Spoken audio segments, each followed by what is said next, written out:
இப்ப தமிழர்கள் காட்டு மிராண்டி அப்படின்னு அவர் வார்த்தை சொன்னாரு.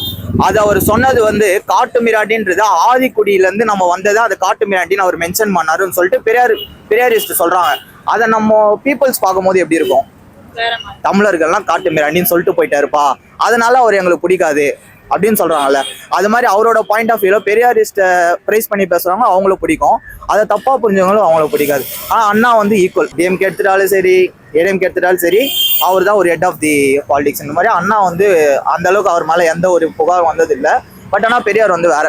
அப்ப எல்லாமே பாக்குற கண்ணோட்டத்துல தான் இருக்கு. அவரோட பாயிண்ட் ஆஃப் வியூல திருக்குறள் ஒரு மலம் சொன்னாரு, அந்த மாதிரி தமிழர்கள் ஒரு காட்டு மிராண்டின்னு சொன்னார். அவரோட பாயிண்ட் ஆஃப் வியூல அவர் சொன்னது வந்து அவங்களுக்கு பிடிச்சவங்களுக்கு அது நல்லதா தோணுச்சு. எனக்கு இவரை பிடிக்கலப்பா, அவர் சொல்றது மொத்தமே தப்பு அப்படின்றவங்களுக்கு அது வந்து.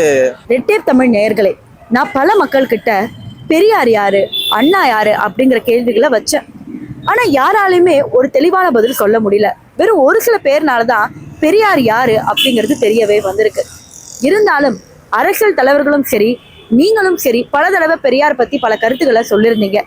இந்த ஜென்ரேஷன்ல இருக்கிற மக்களுக்கு பெரியார்னா யாருன்னே தெரியல. ஸோ இதை பத்தி நீங்க என்ன நினைக்கிறீங்க அப்படிங்கிறத கமெண்ட் செக்ஷன்ல சொல்லுங்க.